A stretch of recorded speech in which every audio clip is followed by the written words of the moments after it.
Muy buenas tardes, queridos y amables televidentes. Una vez más, estamos con el programa Entendiendo el Derecho con Robinson González. Terminó nuestro ciclo de criminalística y ya lo hemos dicho anteriormente, a veces se confunde porque tienen de repente la misma raíz, la criminalística con la criminología. Pues bien, ahora, hoy día, vamos a empezar con nuestro ciclo de criminología y por lo tanto vamos a tener como invitados a criminólogos y criminólogas. En esta oportunidad tengo el honor de presentarles al magíster Marcos Iván Galván Ramos. Marcos Galván es egresado y titulado como abogado de nuestra alma mater, la Universidad Nacional Mayor de San Marcos. Es máster en criminología por la Universidad de Costa Rica. Es máster en sociología jurídica penal por la Universidad de Barcelona. Hoy es profesor de Derecho Penal en la Universidad de Lima. Es asesor de investigación en la Pontificia Universidad Católica del Perú.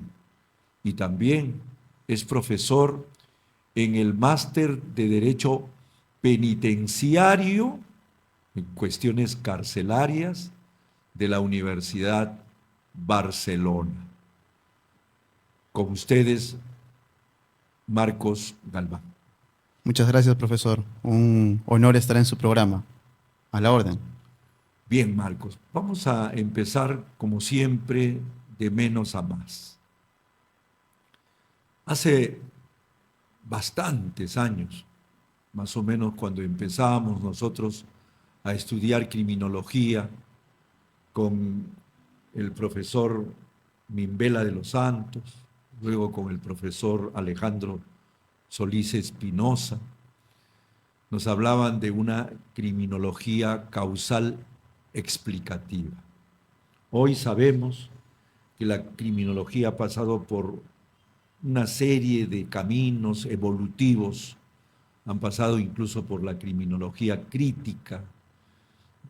¿Cuál es el estado actual de la criminología en el mundo, en América Latina y en el Perú en particular?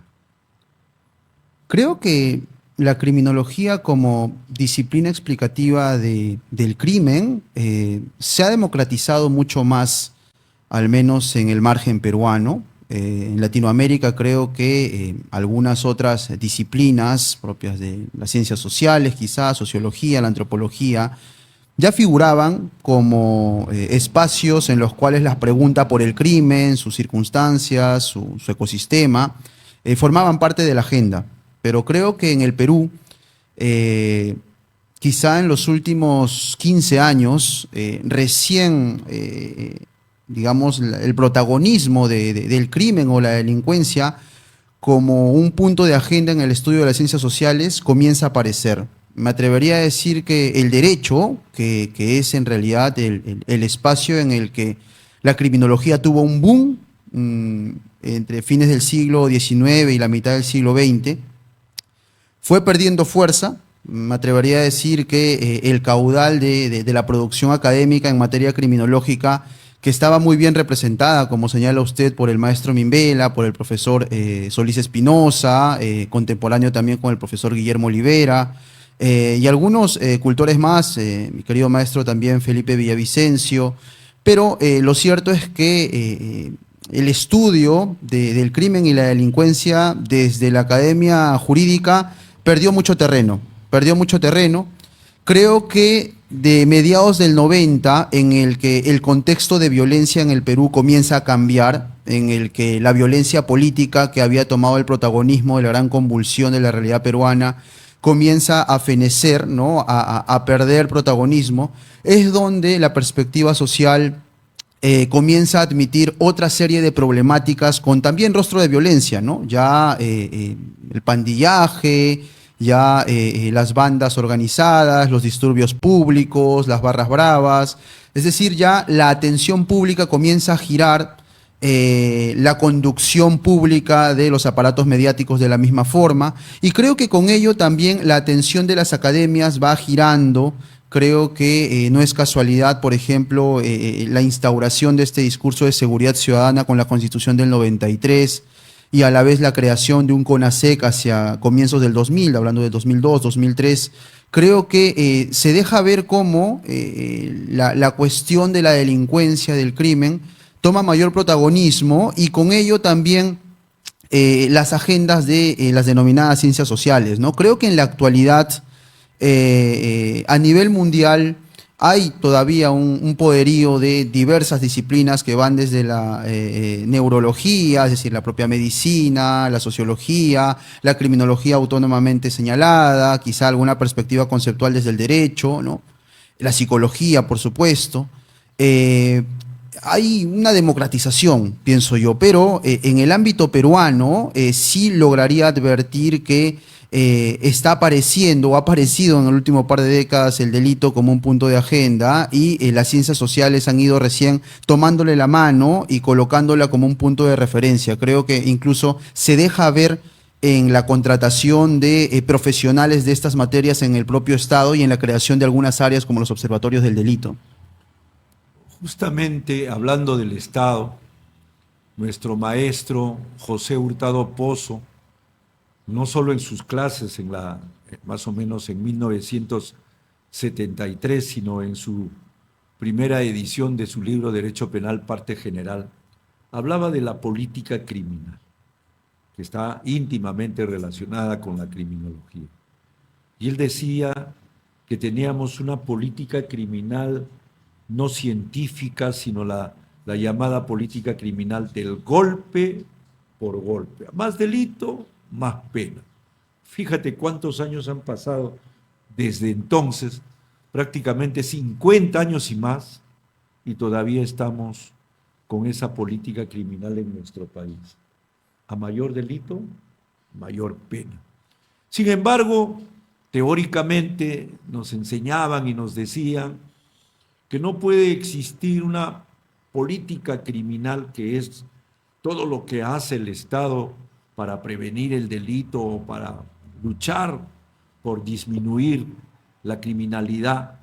No podía llevarse adelante una buena política criminal sin la ayuda científica de la criminología, que es la criminología la que coadyuvaría a que el Estado sepa qué hacer con el delito, porque la criminología ilustraría al Estado para su política criminal cuáles son las causas del delito, cómo se puede contrarrestar estas causas, ver el tema de la criminalización primaria, de la criminalización secundaria, hasta qué punto hoy real y efectivamente hay un trabajo de campo, no solamente académico, teórico, sino de campo, de la criminología engarzada con la política criminal del Estado nuestro, y de repente en otros países, con otros estados también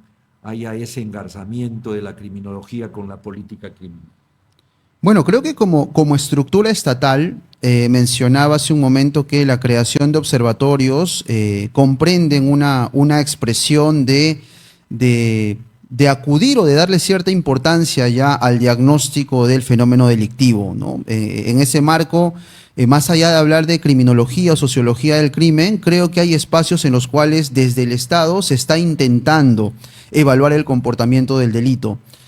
Sin embargo, los tiempos políticos o las perspectivas políticas parecen ir en otra dirección, ¿no? Es decir, realizar un diagnóstico cuantitativo, cualitativo, toma algún tiempo, definitivamente, y hay algunas expresiones de violencia que seguramente pues requieren respuestas a cortísimo o a corto plazo, ¿no? Es decir, no podríamos esperar en exceso. Creo que habría que incluso establecer ciertas claves de diagnóstico criminológico para algunos fenómenos priorizados, por ejemplo, en este caso, el tema de la extorsión, el tema de la conformación de bandas o del modo en el que se puede actuar eventualmente desde cárceles. Creo que al final la criminología en último tiempo sí va teniendo un rostro, va estableciéndose en algunos sectores del Estado. Sin embargo, la política criminológica, que sería pues ese gran instrumento organizado y articulado de respuesta efectiva, oportuna, prioritaria, no parece estar construyéndose a partir de la fuente criminológica o del repertorio criminológico. Creo que el Estado peruano todavía está muy joven en ese intento de poder ensamblar política criminológica con criminología. De hecho, se saben de algunos estudios con un esfuerzo muy válido que van desde cruzar o estudiar bases de datos, por ejemplo, de encuestas de victimización o de registros de denuncia, ¿no? De contabilización de sucesos delictivos. Pasando a asuntos cualitativos como las entrevistas, por ejemplo, con personas que han cometido delitos de trata o incluso también delitos de extorsión. Es decir, hay fuentes importantes, resaltables, que pueden alimentar un diagnóstico, ¿no? Pero que muchas veces quedan en el anaquel como una investigación buena, si es relevante, para incluso creada desde el Estado, pero que luego no tienen su proyección o su correspondencia en una toma de decisión. Es decir, si hay un Consejo Nacional de Política Criminológica o de Seguridad Ciudadana, todas las decisiones que se tomen, todas las agendas públicas que se vayan a armar o la repartición de funciones o la priorización de territorios, tendrían que responder de una manera secuencial y progresiva a lo que les digan sus áreas, ¿no? Y no, digamos, aislarlas a estas, a meros productores de investigación que pueden tener pues un rostro académico muy bonito, pero que no se harían funcionales. A veces no es solamente una cuestión de personas, diría yo, una cuestión de régimen. Creo que tiene que ver también con incluso el temprano uso del diagnóstico de la criminología. Muchas veces, y me ha tocado experimentarlo, las dificultades que hay para poder consolidar un equipo multidisciplinario. No es fácil, por ejemplo, conectar a un abogado con un ingeniero, con un estadístico, con un sociólogo. Los lenguajes tienen que ser más tolerantes con los tiempos respectivos y creo que a partir de ahí se pueden generar conclusiones mayores. Yo sugeriría o plantearía que de acá a un tiempo se podrían ver mejores diagnósticos y la idea es que exista gente técnica también que le dé valor justamente a ese repertorio técnico de la criminología que comienza a aparecer en algunos sectores del Estado peruano. Aunque lo que voy a decir, soy consciente, es un tema totalmente genérico, pero que no deja de ser válido, es que tanto la política criminal como lo que hace el Estado y además como ciencia, como academia, tanto la criminología a sí mismo con los trabajos de investigación que realiza, los trabajos de campo que realiza, tanto eso, dicen, por ejemplo, a Laura Zúñiga, la he leído, también la he escuchado, con el tema de cómo se puede hacer, por más buen diagnóstico que se tenga desde estos dos puntos de vista, tanto criminológico como de política criminal, si el tema de la política social que debería de ser la agenda prioritaria, por ejemplo, hacer que nuestro país tenga una balanza no solo comercial, sino una balanza de pagos equilibrada, donde haya un ingreso per cápita digno para los seres humanos, donde se vaya luchando contra la extrema pobreza, la pobreza. Y en vez de hacerse eso, tenemos una política económica pues que está en crisis permanente, ¿no? Permanente. Lo mismo hoy día, por ejemplo, el tema de la salud. El tema de la salud es un tema crítico. Hoy día la salud pública yo diría, es negativa, realmente no cumple ni mínimamente lo que debe de hacerse en la salud, incluso hablando de una salud curativa, ¿no? Ujú. El tema laboral también. Entonces, por eso Laura Zúñiga decía, repitiendo, si mal no recuerdo, a Fran von Lis decía, una buena política criminal sería una buena política social. Entonces, ¿hasta qué punto la criminología, ya no hablando en términos genéricos, como lo Ujú. hacemos los aficionados a la criminología, como el que habla, sino los que realmente han estudiado, esto es cierto, eh, que si, por ejemplo, tuviéramos una buena política económica, de salud, laboral, etcétera, el estado de cosas, el statu quo cambiaría y obviamente habría más facilidad para la lucha o la disminución de la criminalidad. Antes de que me respondas, nos vamos un ratito al primer corte comercial. Gracias.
Si tienes una denuncia, un destape, una crítica y de lo que sucede en todo el Perú y el mundo, envíanos tus videos y fotos a nuestro WhatsApp 964-582-611 y lo publicaremos.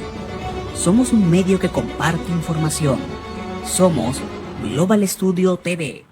Bueno, para hacerte recordar, Marcos, hablaba de cómo sería si se diera una buena política social. Esto haría más fácil, porque sabemos que hasta con buena política social, y estuviéramos en un estado, pues, digamos, que soñamos de lo mejor, de todas maneras siempre va a haber delitos.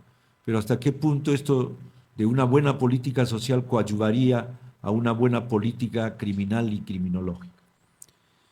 Bueno, creo que un estado de cosas agudo en cuanto a exclusión, en cuanto a desigualdad, es un gran caldo de cultivo de violencia, es un gran caldo de cultivo de convulsión. Es inevitable. De hecho, hay un estudio del profesor Elías Carranza, cuando era director del IRANUT, en el que lograba pues cruzar las variables del índice Gini, ¿no? Con cual es la metodología para medir la desigualdad y la tasa de homicidios, y se deja ver que al revisar estas dos variables y compararlas a nivel mundial, en aquellos países en los que la desigualdad era mucho mayor, se advertía mayor tasa de homicidios, ¿no? Es decir, se cumplía con esta ecuación en la que ese gran ecosistema de exclusión va a necesariamente generar un clima, para no hablar quizá de causas o de biografías, va a generar necesariamente un clima de violencia. La disidencia va a ser mucho más marcada. O sea, esto ya lo planteó la criminología o la sociología del delito desde múltiples perspectivas, desde la subcultura delictiva, desde la anomia social, es decir, creo que es una ecuación que puede tener diversas claves o diversas corrientes, pero que dejan ver cómo agrupaciones en exclusión, lo cual no busca equivalencia, sino más bien advertir de cómo la exclusión social genera pues una suerte de perspectivas, trayectorias, desarrollo de cosmovisiones culturales de transgresión, que avasallan totalmente el concepto del delito. Es decir, está más basada en el incumplimiento, en la desobediencia de normas, por más básicas que éstas sean. va desde la informalidad en los comercios, desde el modo en el que se instalan los servicios básicos, robar luz, el hecho de faltar a los modales más básicos, de romper con los códigos de familia, etcétera, etcétera, forman parte de una cultura de transgresión, y detrás de ello también aquello que llaman crimen, que es una manifestación de transgresión, también va a convertirse en un escenario, en una alternativa válida para poder seguir subsistiendo, desde el tráfico de productos clandestinos, desde el despojo con violencia o sin violencia, la posibilidad de acudir a algunas actividades también clandestinas o, no sé, catalogadas impúdicas, etcétera. Creo que entonces en un espacio, un ecosistema en el que hay abierta exclusión, o sea, el Perú tiene un tercio de la población por debajo de la línea de pobreza, incluso es cuestionada la metodología con la cual se mide la pobreza, una población económicamente activa que está por encima del 80% en la informalidad, ¿no? Varios cientos de miles de jóvenes entre 15 y 29 años que ni estudian ni trabajan, varios miles también de barrios urbanos marginales. Es una sociedad con coordenadas que explican o logran evidenciar por qué tenemos tal nivel de convulsión. Y cuando una sociedad, y creo que esto también es una idea fuerza, cuando una sociedad anida y permite que se genere de forma sostenida o permanente este tipo de climas, está condenada a la violencia. Es decir, ahora estamos lamentando, por ejemplo, el tema de una extorsión que se habría masificado y que habría tomado diversas modalidades. ¿Qué pasó, por ejemplo, con el sicariato juvenil? El sicariato juvenil se veía de una forma tan marcada a comienzos del 90, mediados del 90, fines del 90. No era un fenómeno como tal que representara algo, si se quiere, realmente desagregado, algo que generara pues una opinión pública importante. Pero cuando dejamos que los jóvenes desarrollen culturas de transgresión, ¿no? Aniden estas culturas de desobediencia pública, estas manifestaciones de transgresión van a ir evolucionando, van a ir tomando otras formas. El que se dedicaba al hurto, luego quizás se dedica a la extorsión. El que se dedica a una pandilla, quizás luego pase una banda. El que solamente se conformaba con una banda, quisiera consolidarle, quizás pasarle a una organización criminal. ¿Cuándo es que tomó forma el sicariato juvenil en el país cuando se hablaba del norte del Perú? Bueno, recién en la primera década del siglo XXI. Es decir, fíjense cómo hay una evolución de las expresiones delictivas, urbanas, callejeras, en zonas públicas, y parece que algo similar parecería estar pasando pues, en Lima en pleno 2024. Se me ha venido a la memoria, no sé por qué, el apellido Mita, y creo que se trata de un congresista que está solicitando que nos salgamos del Pacto de San José de Costa Rica, que reimplantemos la pena de muerte, que habla, pero yo creo que más inquisitivo que ese señor no puede haber. Pero, sin embargo, hay una corriente en ese sentido. De un tiempo a esta parte tenemos un hiperpunitivismo, pero que da miedo, al extremo pues que se han roto con ese principio de proporcionalidad de las penas, con el derecho penal de acto, hemos vuelto al derecho penal de autor, a la reincidencia, a la habitualidad, y hoy hay una grita para que se aumenten las penas, pero nosotros vamos comprobando, no sé si estoy equivocado, Marcos, vamos comprobando que se aumentan las penas, hay cadena perpetua por aquí, por allá, y sin embargo el sicariato no ha disminuido, el feminicidio no ha disminuido, la trata de personas no ha disminuido, el tráfico de armas va cada vez en aumento, el tráfico de drogas, ni qué decir, el gran tráfico de drogas ya no es tocado prácticamente, ni tocado, ni merece programas de televisión como sí sucede, por ejemplo, con otra clase de delitos. ¿Hasta qué punto esta reacción hiperpunitivista por lo menos logra algo, no sé, de repente en otros países, o cómo ves, por ejemplo, el fenómeno de Bukele en su país, hasta qué punto estas acciones que notoriamente van contra los efectos, como tú dices, no se quiere dar un tiempo, no podemos esperar, pero esas reacciones hasta qué punto realmente son efectivas. Ahí, profesor, yo creo que va a ser muy paradójico, pero este denominado populismo punitivo y la extorsión tienen una cosa en común, que ambas prácticas se basan en la administración del miedo. Y aquí que quede claro, muchas veces las personas que nos dedicamos a la academia penal quedamos en una posición contracorriente, contracultural de la opinión pública, que, bueno, se caracteriza por tener particular reserva, recelo, miedo al delito y se entiende el fenómeno, pero en la academia lo que buscamos es racionalizar el uso del castigo y de la pena, sin dejar en desprotección a la población. La idea no radica en ponernos de parte de algún actor delictivo emblemático, de alguna banda, de alguien que se encuentre en algún pabellón de penal, no es la idea. Lo que se protege es la condición humana porque los antecedentes penales desaforados, los antecedentes de prácticas penales, prácticas punitivas en otros periodos de la humanidad que no han tenido ningún tipo, si se quiere, de límite jurídico, de límite de garantías, han terminado pues generando una serie de exterminios, de avasallamientos, de desapariciones que por supuesto no deben repetirse. Ahora,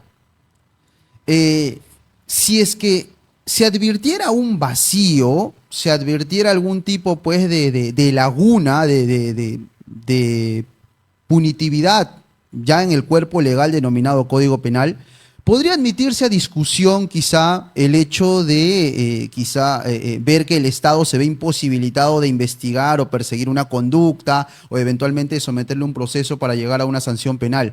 Pero todas las prácticas que generan intranquilidad pública, que van desde el homicidio, pasando por la extorsión hasta el secuestro, la trata de personas, todos tienen un tipo penal en el Código Penal. Todos ya tienen un margen para que el Estado pueda actuar sin ningún tipo de benevolencias o de pleitesías. Tienen una pena correspondiente y pueden ser expuestas ante un proceso penal. El asunto no es una cuestión de penas. Y he ahí lo lamentable, y a eso me refiero con la administración del miedo. Creo que al final el aumento de penas, este asunto de intentar endurecerlas, ya sea cuantitativamente por aumentar el número de la pena o cualitativamente, se llegara a una pena de muerte o a otro tipo de recinto de sometimiento, en realidad termina siendo un placebo, termina siendo una suerte, pues, si se quiere, de estafa colectiva, en el que, o con la que se busca conectar antes que con la protección objetiva de la ciudadanía, intenta conectar con su miedo. Es decir, intenta administrar el temor o aprovecharse del miedo de la ciudadanía para presuntamente aplacar esta suerte de indignación, ¿no? Y a partir de eso, pues, generar tranquilidad. Pero eso objetivamente, va a generar que la policía investigue mejor, va a generar que el Ministerio Público y la policía coordinen mejor, que los serenos y la policía coordinen mejor, que haya mejor logística, mayor presupuesto público. Si se dan cuenta, la discusión de la efectividad estatal tendría que moverse a ese nivel. Gestión, política, presupuesto, logística, cultura institucional, articulación. Seguir atendiendo el fenómeno con este mito de las penas, creo yo, es seguirle el ritmo de esta estafa colectiva que es el populismo punitivo. La criminología, tengo entendido que estudia tanto la criminalización primaria como la criminalización secundaria. Lo que acabamos de hacer es criminalización secundaria, verificar si las leyes surten o no surten efecto, si las leyes tienen vigencia real o solo tienen vigencia formal, ¿no es verdad? ¿Qué nos puede decir de la criminalización primaria? Porque en estos momentos me da mucha pena decirlo, pero una vez más creo que estamos a puertas de cometer algo que después nos vamos a arrepentir. Y me estoy refiriendo a la disminución de la edad de los menores infractores. O sea, ahora los menores van a partir de los 16 años a ser tratados como mayores, van a irse a las cárceles, van a ser juzgados por los jueces de investigación preparatoria y los jueces de juzgamiento, los fiscales, etcétera, y obviamente van a merecer las penas que están en el Código Penal, ya no van a ser tratados como menores infractores. ¿Qué nos puedes comentar sobre este particular, Marcos? Bueno, creo que es una expresión de populismo punitivo. Creo que una vez más estamos ante un placebo. Díganme ustedes, pregúntense ustedes, el hecho de que se emita una ley como esa en el peruano hace que automáticamente los adolescentes que eventualmente se dedican a prácticas sicariales, no sé, en el norte del país, aparezcan automáticamente en el penal del Milagro. No tiene nada que ver. En realidad de lo que se trata es de buscar operatividad. El problema es que se está administrando la indignación y administrar emociones, administrar miedos, administrar pues esta suerte pues de intranquilidad pública es no gobernar. Me parece en realidad una salida sumamente simplista y que es sumamente peligrosa porque al basarse en casos emblemáticos, al basarse o responder de alguna forma a la agenda de algún caso que se ha mediatizado, nada va a evitar que quizá de aquí a poco tiempo se vea un caso emblemático también de un chico de 15 años y luego también opten por bajar quizá la edad penal a los 15 y lo propio con alguien de 14 y 13. Vamos a terminar como el Código 1863 que trataba de evaluar quizá hasta niños de 9 años para ver si podían de alguna forma tener discrecionalidad al momento que cometieron una infracción delictiva. Se hace, gubernamentalmente ridículo, porque de lo que se trata es de fortalecer o optimizar los circuitos del Estado para ver de qué forma se investiga, se identifica, se selecciona, se persigue y se expone a la justicia a estos adolescentes, si se quiere, porque no es que estén o el Estado esté amputado de poder hacerlo. Hay hasta un código de responsabilidad penal de adolescentes que admite que se les pueda colocar, si tienen entre 16 y 18 años, una medida cerrada de hasta 10 años. Fíjense, incluso esta medida de presuntamente asustar más con pena cuando se involucra a una persona menor de edad, ya se llevó a la parte general del Código Penal hace varios años, generando una agravante cualificada cuando el adulto, ¿no?, utiliza a un adolescente. Es decir, la estrategia del miedo, más allá de que vaya contra el adolescente, ya se utilizó.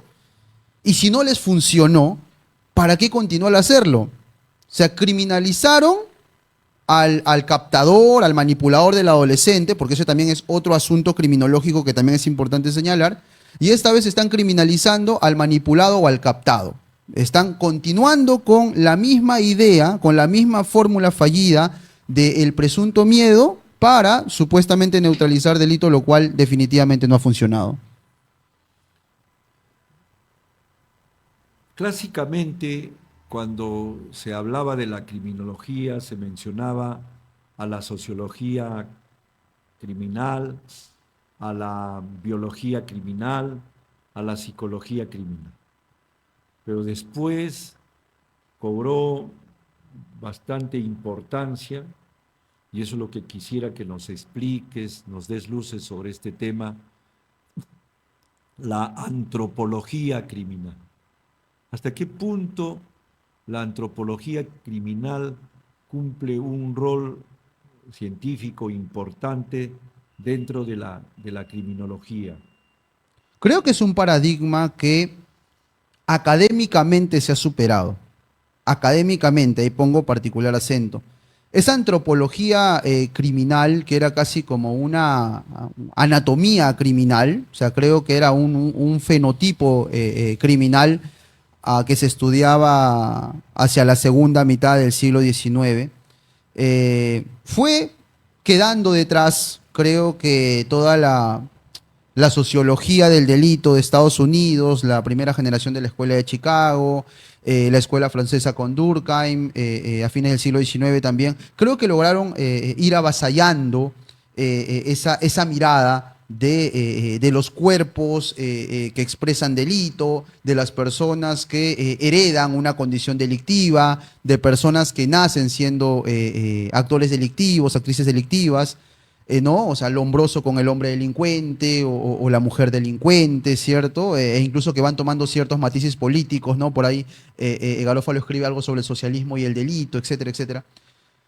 Pero eso no debe, si se quiere, obstar de señalar que el Lombroso está vivo. O sea, el pensamiento lombrosiano aún está vivo en la práctica, en el espíritu. Yo creo que el Lombroso es una suerte de Platón. O sea, Lombroso es el gran paradigma de la distinción de un sujeto que es diferente, que desde a partir de la sociología o de ya la antropología en términos culturales ha ido tomando otros matices. El solo hecho de admitir que existe una persona que merece ser objeto de estudio con una disciplina autónoma como la criminología, ya está fundando la idea del otro, una persona que tiene características diferentes, ¿no? Alguien con una mente diferente, con una moral diferente, con una cultura diferente, y ahí se involucra hasta sinapsis diferentes o biologías diferentes, o genéticas diferentes, y ahí se va aperturando de alguna manera el margen explicativo. Pero creo que más allá de qué postura se toma, esta diferencia lo que ha generado es una brecha de estigma, una brecha de exclusión, y no es un asunto de benevolencia o empatía, sino que más bien le hace juego a ritmos o a prácticas, si se quiere, de manipulación como el populismo punitivo, ¿no? Es decir, hay una persona que es otra, ¿no? El joven o el niño que hoy día quizá les puede causar cierta ternura o cierta conmoción, que puede estar vendiendo chicles en un semáforo, quizá luego lo vean de acá a unos 10 años en algún mural de alguna comisaría, y ahí ya no les va a generar esa conmoción, esa ternura. Seguramente ya habrá una reacción de estigma, una reacción de deploramiento, de cuestionamiento, ¿no? Y esto lo pongo como un ejemplo, ya que de lo que se trata es de comprender el fenómeno de la violencia, de la cultura de la violencia como un todo, como algo más complejo. No solamente ver la punta del iceberg de el cadáver en el cuerpo, ¿no? De la sangre derramada, del arma que se gatilla. Y eso se conecta directamente con lo que mencionábamos hace un momento. El hecho de que una sociedad que tiene coordenadas de violencia, ojo, coordenadas de desigualdad, de exclusión, de marginación, de racismo, de pobreza, está condenada a desarrollar trayectorias de violencia, expresiones de violencia de múltiples niveles. Nos vamos a un corte, al último corte, y luego venimos con el último bloque de este programa, Entendiendo el Derecho, con Robinson González.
Si tienes una denuncia, un destape, una crítica y de lo que sucede en todo el Perú y el mundo, envíanos tus videos y fotos a nuestro WhatsApp 964-582-4 611 y lo publicaremos. Somos un medio que comparte información. Somos Global Studio TV.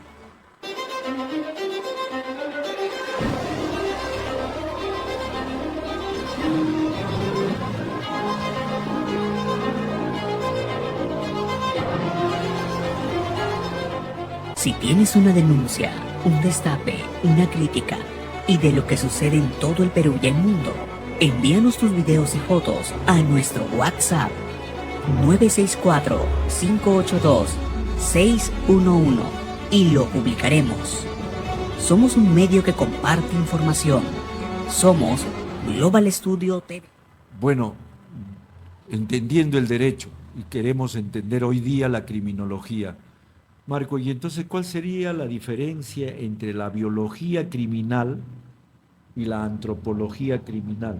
Yo pensaba que la antropología, a la cual me referí en la pregunta anterior, era la que estudiaba no solamente el tema del ser humano, del cuerpo humano, sino también de su cultura, de su cosmovisión, de comprender al ser humano antropológicamente en su relación con el cosmos, con su espacio y con su gente y con las demás culturas.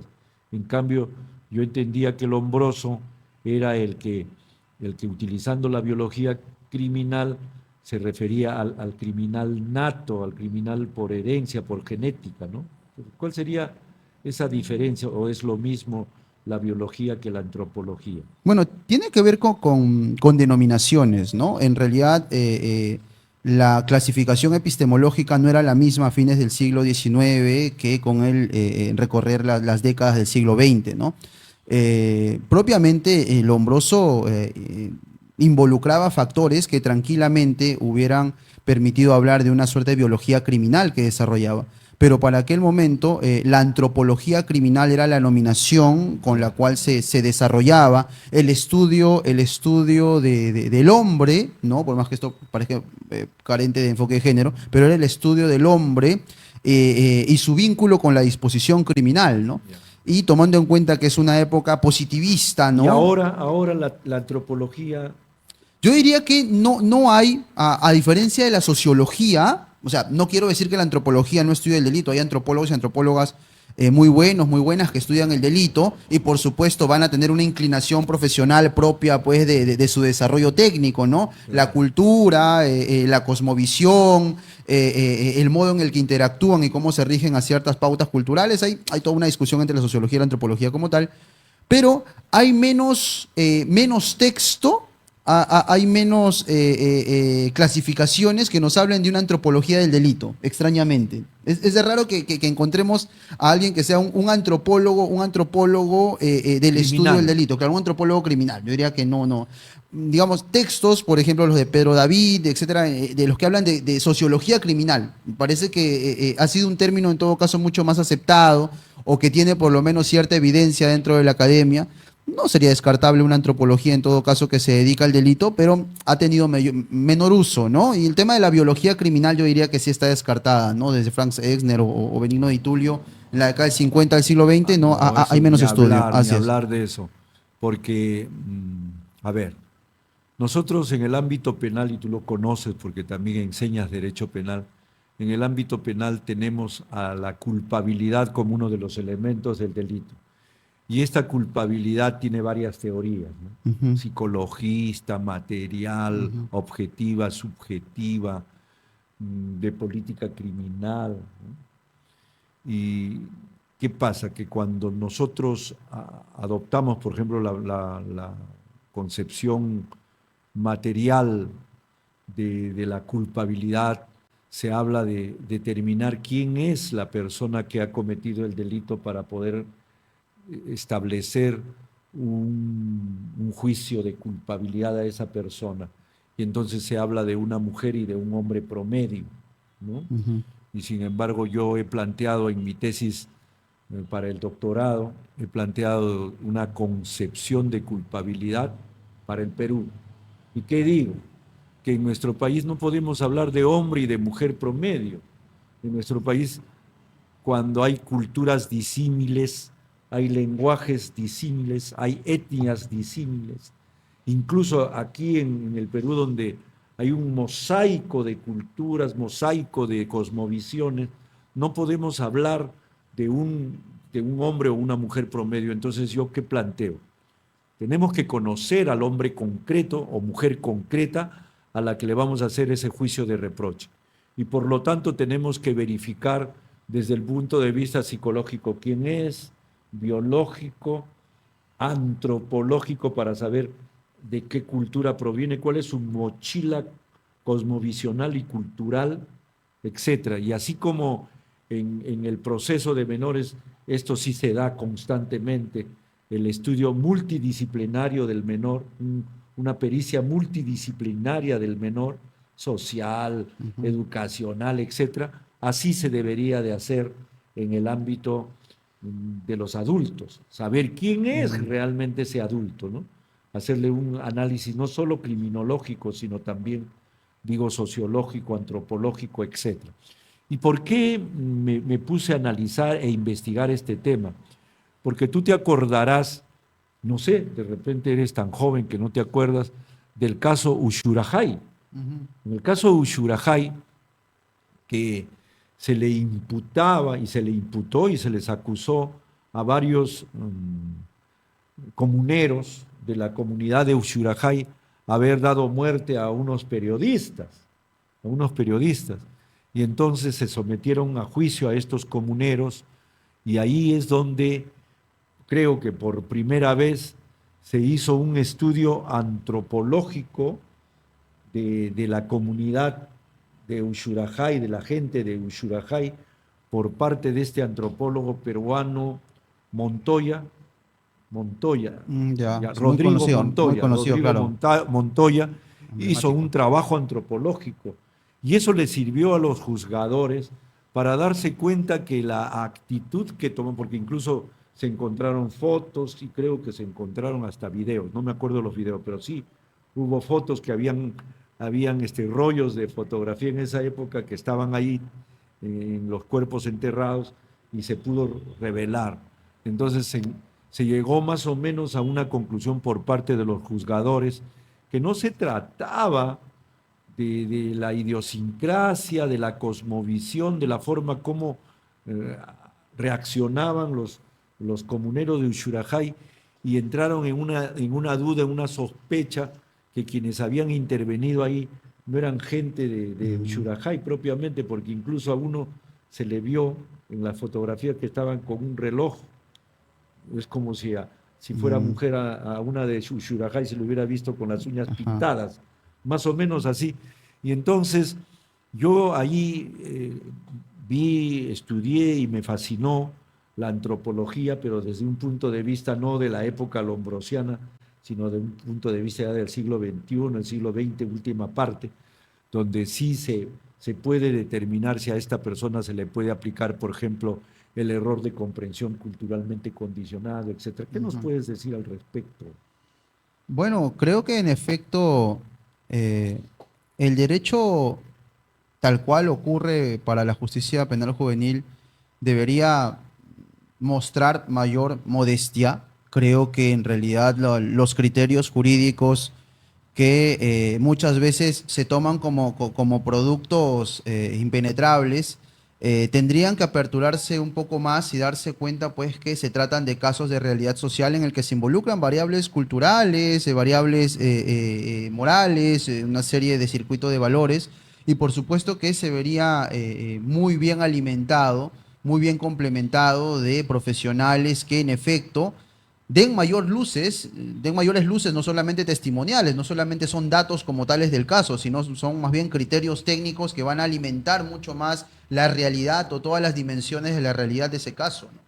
Entonces creo que en efecto, acudiendo a un error de prohibición, un error de comprensión culturalmente condicionado, sí sería, creo yo, alimentar o optimizar la legitimidad del propio control penal el hecho de admitir que se involucren este tipo de criterios, ¿no? E incluso podría ir un poco más allá. Creo que también es necesario advertir que si vamos a realmente buscar corresponder la consecuencia jurídica con la persona que está siendo expuesta ante el sistema de justicia penal y en efecto se le quiere dar un soporte psicológico, comportamental, familiar, social, etcétera, no solamente podría involucrarse como tal a un equipo multidisciplinario, como en el caso de los adolescentes en conflicto con la ley penal, sino quizá hasta reestructurar el propio proceso penal, específicamente el segmento de la toma de decisiones, para que el quantum de la persona que puede ser sometida a una consecuencia jurídica se mida en función a lo que realmente requiere para que esta persona pueda mejorar. Es decir, puede que desde el lado jurídico se pueda decir en efecto si es culpable o inocente. Allí podríamos de alguna manera establecerlo como un subnivel, pero ¿cuánto tiempo tendría que pasar privado, privada de libertad? ¿Qué métodos utilizar o qué técnicas? Creo que incluso escapa totalmente al conocimiento jurídico.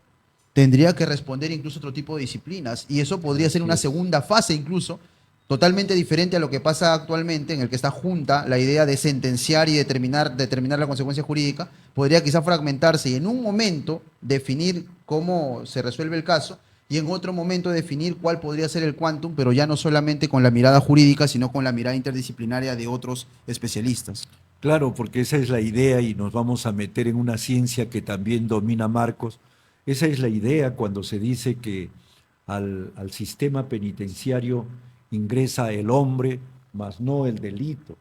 Y justamente dentro del sistema penitenciario ideal, teórico, de repente hasta utópico, se supone pues que el que ingresa al sistema penitenciario queda atrás del delito y ahí se le debe de hacer un estudio, un diagnóstico, si se quiere, desde todo punto de vista, por supuesto científico en general, para determinarse primero a qué régimen penitenciario va a pasar, segundo, cuáles son las disciplinas que van a intervenir para su tratamiento penitenciario, tercero, cuánto tiempo va a necesitar este ser humano para rehabilitarse, reeducarse y reintegrarse a la sociedad, como dice el artículo 139, inciso 22 de nuestra Constitución,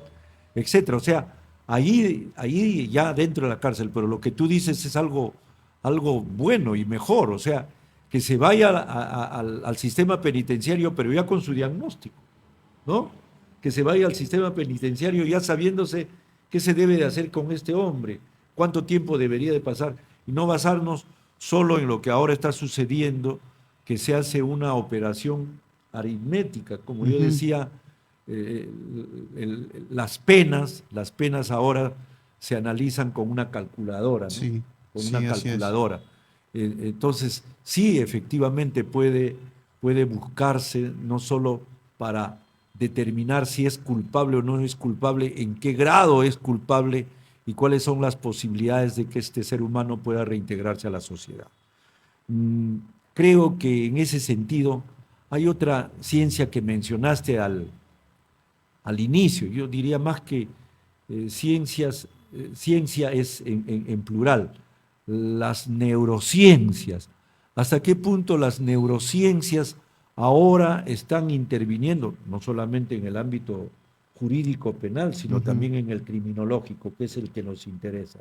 ¿Hasta qué punto hay estudios de las neurociencias y qué influencia tienen en la criminología, Marcos? Bueno, sí, creo que se trata pues de ciencia dura, ¿no? Pero a partir de la ciencia dura también tratar de sacar conclusiones comportamentales, ¿no? Creo que allí sí hay una suerte pues de ficciones que todavía se discuten a nivel epistemológico. Es decir, si bien es cierto, tenemos comportamientos que pueden estar conectados con una serie de hemisferios, ¿cierto? Que seguramente traen consigo pues cierta condición irascible, cierta condición de control, de compulsividad. Creo que el delito es una creación más bien artificial, es una conducta que a la larga, a partir del Estado, se le define como delito. Como tal, tratar de sacar una conclusión de las expresiones de hemisferios que se tienen, del ritmo, de la velocidad de sinapsis, en base o que se proyecten necesariamente en algunas conductas que artificialmente son calificadas como delictivas. Creo que no hay una conexión propiamente epistemológica como una verdad única, ¿no? Como una suerte de verdad esencialista. Creo que más bien es una creación artificial, pero que no se puede negar que en último tiempo está tomando particular importancia. Yo diría que más bien va generando atención de alguna forma, como lo fue la genética criminal en su tiempo también. Es una búsqueda implacable, ¿no? de advertir que existen en efecto pues una serie de manifestaciones fisiológicas que se conectan con algún tipo pues de expresión delictiva, homicida, ¿no? Cleptómana, pero creo que hasta el momento no hay conclusiones que permitan señalar pues, que existe una suerte de movimiento neurológico que lleva a que una persona se prediga que va a cometer un hecho delictivo, ¿no? Es como buscar el famoso cromosoma Y para el denominado pues, genoma criminal, ¿no? Diría yo que está teniendo cierta repercusión, pero más como atención académica antes que como conclusiones que hayan avasallado pues, a todas las otras propuestas sociológicas o antropológicas que creo que en este momento tienen mejor terreno, y creo que buscan mover piezas sociales, mover piezas colectivas, antes que confiar pues, en alguna suerte de tratamiento totalmente individual para neutralizar alguna disposición delictiva. El título de este programa es La criminología, estado de cosas o el estado de la cuestión. ¿Hasta qué punto hoy, siglo XXI, estamos justo 21 de octubre del año 2024, hasta qué punto la criminología realmente está, o cómo así, mejor dicho, cómo así la criminología se relaciona con las demás ciencias penales? ¿Cómo así se relaciona con el derecho penal, procesal penal, con la ciencia penitenciaria, con la estadística criminal, con todas estas ciencias que tienen que ver con lo penal, con la política criminal? Yo creo que allí toca enfatizar en el derecho penal como una herramienta de advertencia, como una herramienta de miedo, y al fin y al cabo como una herramienta más, como un mecanismo de control social más, que el Estado puede utilizar siempre que advierta que ésta sea funcional para pacificar o para de alguna manera generar bienestar o reducir la violencia social, ¿no? Se supone que el admitir el uso de este mecanismo de advertencia, de miedo, de castigo, no puede utilizarse a ciegas, no puede utilizarse sin ningún tipo de reflexión. El color, el contenido de la reflexión, y cuando hablo ahí de derecho penal, estoy viéndolo en un sentido muy genérico, el uso del sistema penal donde se va a poner la puesta en escena también del proceso penal y eventualmente también de la ejecución penal si se llega a asignar la consecuencia jurídica que en efecto proyecta el miedo, la advertencia. Creo que no se puede tomar la decisión de usar un mecanismo de control sin tener conocimiento de la realidad que se intenta abordar. Creo que así de determinante es aquello que denominan criminología y que también tiene su propia discusión epistemológica, si sería la criminología la rotunda, si se quiere, fuente de análisis de la realidad. Pero entendida en sentido tradicional, creo que la criminología va a ser esa gran fuente de información para conocer cómo se encuentra la sociedad y cómo es que hasta el momento las herramientas utilizadas han servido para que esa sociedad tenga una mejor condición de bienestar. Desde la criminología, desde sus análisis cuantitativos o cualitativos y toda la técnica que hay detrás de ello, reportes, sistemas de denunciabilidad, análisis individual, análisis factoriales, etcétera. Desde todo ello, lo que se está buscando es tener un mejor panorama, un mejor entendimiento de la realidad. Entendiendo esa realidad, vamos a poder activar, desactivar, optimizar mecanismos de control. Y entre ellos, el derecho penal, el proceso penal y la ejecución penal van a verse totalmente determinados.